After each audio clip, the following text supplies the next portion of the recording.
வச்சா கூட அவனுக்கு ஆதரவா பேசுறதுக்கு, மீடியால பேசுறதுக்கு, பொதுவெளியில பேசுறதுக்கு வழக்கறிஞர்கள் இருக்காங்க. ஆனா அங்கே ஒரு சன்னியாசிக்கு ஆதரவா பேசுறதுக்கு வழக்கறிஞர்கள் கூட போக முடியல. யாராவது ஒரு வழக்கறிஞர் அவருக்கு ஜாமீன் கேட்டா விளைவுகள் விபரீதமாக இருக்கும் எச்சரிக்கிறாங்க. பங்களாதேஷ்ல வடக்கு வக்கீல் போகாதனால இன்னும் ஜாமீன் அடுத்த ஜனவரிக்குன்னு அது நீட்டிப்பு செய்யப்பட்டிருக்கு. அவர் சிறையிலேயே தொடர்ந்து வைக்க வேண்டும் என்ற திட்டம். இதெல்லாம் எப்படி நடந்து கொண்டிருக்கிறது? அங்கே தேர்ந்தெடுக்கப்பட்ட ஒரு ஆட்சி இருந்தது, அந்த ஆட்சி கலைக்கப்பட்டது மாணவர் போராட்டம் என்ற பேர்ல. அது முழுக்க முழுக்க அடிப்படைவாதிகளுடைய சதி. இதற்கு பின்னால ஜார்ஜ் சோரஸ் அப்படிங்கிற ஒரு வெளிநாட்டுக்காரர் இதுக்கு பின்னால முழுக்க இருக்கிறான்.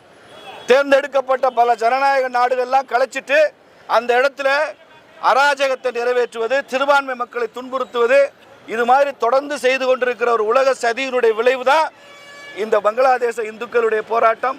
வங்கதேசத்தில் உள்ள இந்துக்கள், நாம் எல்லாம் தமிழ்நாட்டில் இந்துவா இருக்கிறோம், வங்காளத்தில் தான் அவன் இந்துவா வாழ்ந்து கொண்டிருக்கிறான் என்பதை இந்த இடத்துல நாம் புரிந்து கொள்ளணும். எவ்வளவு பெரிய பெரும்பான்மை இருந்தாலும், மத அடிப்படைவாதிகள் இருந்தாலும், அவர்கள் எவ்வளவு துன்புறுத்தினாலும், சித்திரவதை செய்தாலும், கொன்று குவித்தாலும் அங்கே இந்து வீதியில் நின்று போராடி கொண்டிருக்கிறான் என்பதை புரிந்து கொள்ள வேண்டும். அதனால் இதற்கெல்லாம் நாங்கள் பயப்பட மாட்டோம்.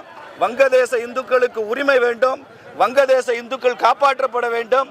இந்திரா காந்தி ஆட்சியில் இருக்கும் போதே பங்களாதேஷ் நாடு உருவாச்சுன்னா நரேந்திர மோடி ஆட்சியில் மறுபடியும் வங்கம் ரெண்டாக மாறும் என்பதை நாம் உலகத்திற்கு எச்சரிக்கணும்.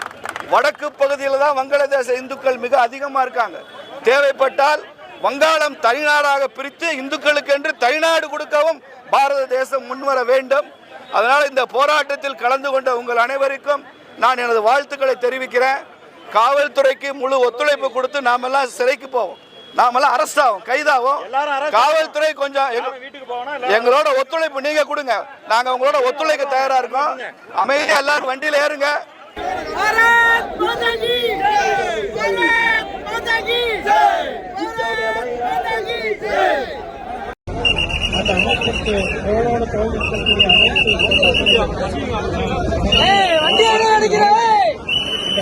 உடனடியாக